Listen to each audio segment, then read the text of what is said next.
फिर से अपने YouTube channel stock trading technique पर आपका हार्दिक स्वागत करता हूं दोस्तों।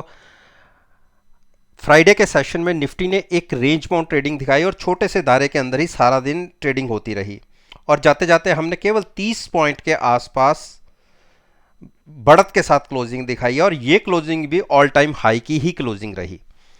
और किन स्टॉक्स की वजह से कैसी मूवमेंट देखने को मिली निफ्टी में, अगर हम फ्राइडे के सेशन की बात करें तो एक आईटी सेक्टर को छोड़ दीजिए जिसमें थोड़ा सा हल्का सा बाउंस देखने को मिला और साथ में ऑटो सेक्टर को, बाकी कोई बड़ी स्पेसिफिक मूव किसी सेक्टर में देखने को मिली नहीं।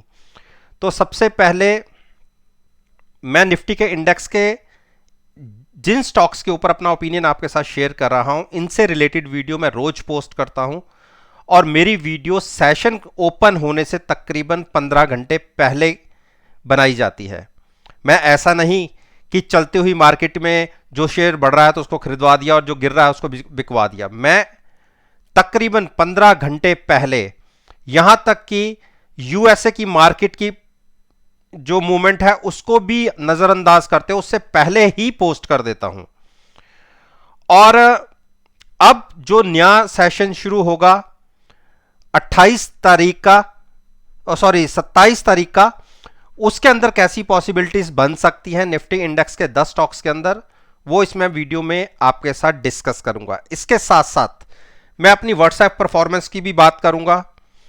इसके अंदर मैंने, क्योंकि मैं सारा दिन अपने ग्रुप में नहीं था, उसके अंदर मैंने 3 से 4 ट्रेड लिए।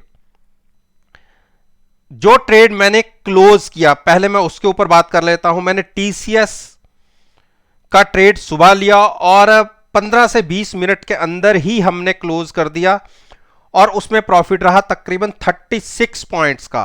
अब आप इसको लॉट के साथ इंक्लूड कर सकते हैं कि कितने का लॉट था और मुझे कितना प्रॉफिट रहा। ऑलमोस्ट 10,000 से ज्यादा का प्रॉफिट रहा, 11,000 के आसपास का। बजाज फाइनेंस को मैंने शॉर्ट कट के ट्रेड किया और ये ट्रेड भी मुझे 15 मिनट के अंदर ही बहुत अच्छा प्रॉफिट दे गया। 48 पॉइंट्स हमें प्रॉफिट के मिले। 48 पॉइंट्स इंटू आप लॉट साइड के हिसाब से कैलकुलेट कर लीजिए, शॉर्ट साइड पर प्रॉफिट रहा। मारुति को मैंने लॉन्ग करके ट्रेड किया, उसके अंदर 52 रुपए के आसपास का प्रॉफिट रहा और यह ट्रेड मैंने एक दिन पहले लिया था। 100 शेयर्स का लॉट साइज है, आप मान ले लीजिए कि 52 पॉइंट्स के आसपास का प्रॉफिट रहा। इसके साथ मैंने एक ट्रेड लिया था हिंडाल्को के अंदर शॉर्ट करके, और वो अभी भी मेरे फेवर में है। और इसके साथ मैंने एक टाटा स्टील का, जबकि टाटा स्टील में एक पिछले 3-4 दिन से बड़ी गिरावट आ रही थी, टाटा स्टील को मैंने लॉन्ग किया। उसका रीजन था कि मैं नहीं चाहता था कि कहीं मेटल सेक्टर में एक बड़ी बाइंग दिख जाए और मैं हिंडाल्को में ट्रैप हो जाऊं। इस वजह से मैंने उसके साथ पहले मैंने हिंडाल्को का ट्रेड लिया और उसके तकरीबन 15 से 20 मिनट बाद मैंने टाटा स्टील को लॉन्ग किया, जबकि टाटा स्टील गिरावट के साथ ट्रेड कर रहा था। मेरा नजरिया लंबा था तो इसीलिए गिरावट दिख रही थी और गिरावट पर ही मैंने बाय किया है। लेकिन पर्पस यह था कि एक शेयर में मैं लॉन्ग हो जाऊं और एक में शॉर्ट रहूं।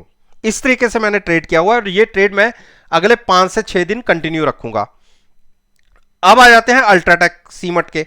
अल्ट्राटेक का मैंने एक ट्रेड लिया क्योंकि ये स्टॉक बार बार 7550 को होल्ड कर रहा था और मिडिल में ट्रेड कर रहा था, सुबह स्लाइटली सा पॉजिटिव।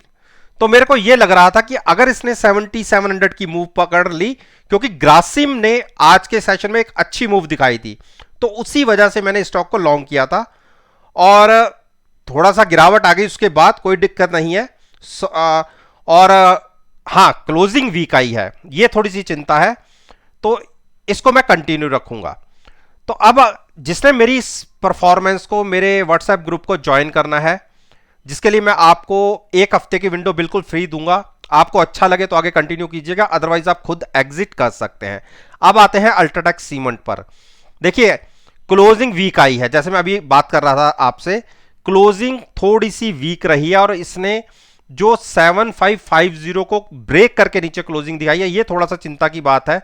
मैं यहीं से बार बार पुल बैक देख रहा था। अब हमारी नजर रहेगी ओपनिंग की। अगर ये ओपनिंग नीचे आती है और कंटिन्यूस नीचे बना रहता है तो थोड़ा सा वीकनेस गहरा सकती है, तकरीबन 150 से 200 पॉइंट की।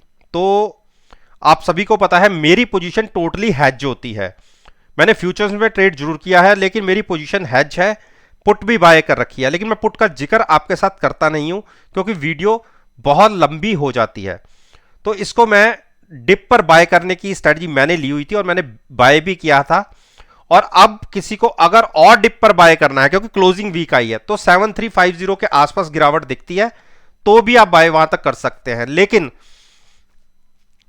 अगर इसने 7550 के ऊपर ओपनिंग दिखाई तो हो सकता है आपको 7700 तक का बाउंस भी देखने को मिल जाए। आईओसी ने अपने एक 116 के प्राइस को होल्ड कर लिया है और हम इसको बाय करेंगे डिप पर। देखिए मार्केट ऑल टाइम हाई पर ट्रेड कर रही है, इसीलिए थोड़ा सा कॉन्शियस रहिए, अपने आप को हल्का करके रखिए और नेकेड पोजीशन कोई मत बनाइए। मेरे हिसाब से अगर 110 के आसपास मिलेगा तो बाय करेंगे। गेल ने इंट्राडे के अंदर देखिए 148 का प्राइस लगा दिया और मैंने आपको क्या कहा था 148 के आसपास बाय या 148 या 145 के बीच में बाय कीजिए जहां तक आपको अच्छा लगे। और एक ही दिन में आपको देखिए नीचे 148.50 के प्राइसेस मिल गए और उसके बाद क्लोजिंग ठीक है वहां से ऊपर आई है। लेकिन मेरा यह मानना है कि थोड़ा सा और वेट कर लीजिए, जो नहीं ले पाए उनको यह स्टॉक 148 के नीचे भी मिलेगा और 145 और 148 के बीच में मिले तो बिल्कुल लॉन्ग कर सकते हैं।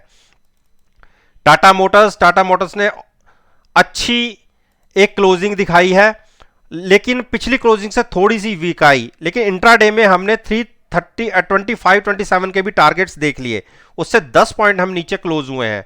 देखिए 3 दिन एक बड़ी मूव के साथ तकरीबन आप देखिए 293 से जो इसने 3 दिन के अंदर ही हाई लगा दिए 325 के, यानी कि नीचे के लेवल से 30 पॉइंट्स ऑलमोस्ट 10% की इस स्टॉक ने मूवमेंट की केवल 3 दिन के अंदर दिखा दी। थोड़ी सी करेक्शन तो बनती है। अगर स्टॉक 310 या 305 के बीच में मिले तो बिल्कुल हेजिंग के साथ लॉन्ग कर सकते हैं।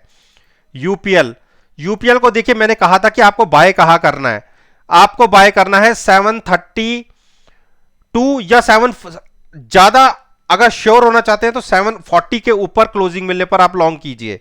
और जिनका नजरिया बहुत ज्यादा डिप पर बाय करना है वो यहां से भी करके चल सकते हैं, यहां से शॉर्ट मत कीजिएगा बस। हीरो मोटोकॉर्प ने इंट्राडे में देखिए 2820 दिखा दिया और मैंने क्या कहा था 2820 आपको दिखेगा स्क्रीन पर और हो सकता है कि 2760 भी दिखे और अगर वहां मिलता है तो स्टॉक बाय कीजिएगा, शॉर्ट मत कीजिए। टाइटन ने आज एक गिरावट दिखाई है लेकिन जब तक ये 2075 के नीचे क्लोजिंग नहीं देता तब तक मैं वीकनेस तो मुझे नहीं लग रही, जबकि मेरा ट्रेड शॉर्ट साइड पर बना हुआ है और जिसके अंदर ट्रैप है। अब लास्ट वीक आ गया है, अब मैं कोशिश होगी कि अपनी कॉल का प्रॉफिट बुक कर कॉल को ऊपर शिफ्ट करूं और यहां से गिरावट का वेट करूं। और क्योंकि लास्ट वीक में प्रीमियम भी थोड़े कम हो जाते हैं और प्रॉफिट की पॉसिबिलिटी रहती है, मैं ये नहीं कहूंगा कि इस ट्रेड के अंदर मुझे प्रॉफिट आ जाएगा, लेकिन हां कॉल ऊपर शिफ्ट करने के बाद अगर प्राइस 2000 तक गिर जाता है तो बहुत अच्छे प्रॉफिट में आ जाऊंगा। तो कंसोलिडेशन का फेस है, वीकनेस गहराएगी 2075 के नीचे, उस केस में 2030 और उसके नीचे जाते हैं तो 1950 के टारगेट आपको देखने को मिल सकते हैं।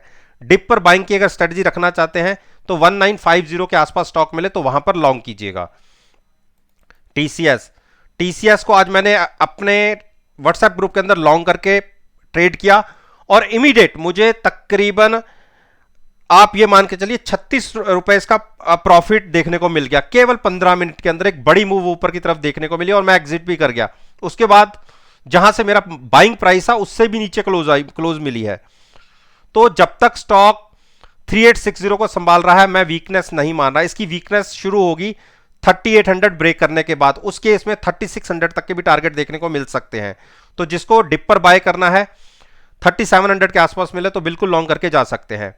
मारुति देखिए, मारुति ने आज इंट्राडे के अंदर ही क्या बड़ी मूव दिखा दी और मेरे 7000 से भी ऊपर के टारगेट अचीव कर दिए और नीचे देखिए स्पोर्ट पर ही इसने आज का लो दिखाया था 6865 के आसपास और मैंने इसके अंदर तकरीबन 52 रुपए, मैं ज्यादा तो नहीं कहता, हाँ 52 रुपए के आसपास का प्रॉफिट लेके हम एग्जिट हुए हैं। उसके बाद इस हमारे सेलिंग प्राइस से तकरीबन ये 125 पॉइंट और ऊपर चला गया।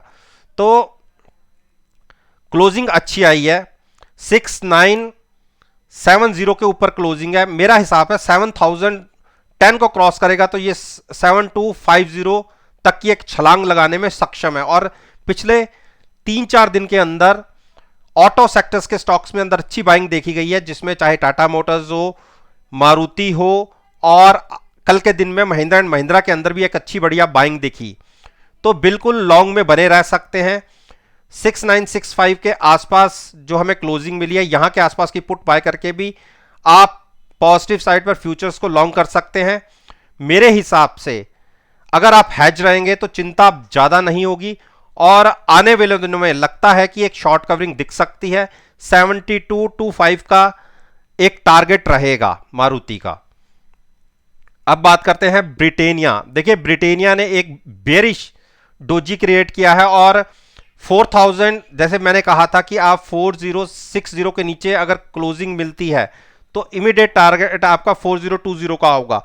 4020 के नीचे अगर जाता है स्टॉक और 4000 ब्रेक कर देता है तो आपको 3900 और 3860 के टारगेट भी देखने को मिल सकते हैं। मेरा नजरिया 3920 तक के टारगेट का है। तो अगर थोड़ा सा और एक सेलिंग प्रेशर दिखता है और स्टॉक 4010 को नीचे ट्रेडिंग करना शुरू करता है तो मैं एक शॉर्ट पोजीशन ले सकता हूं 3920 के टारगेट के लिए।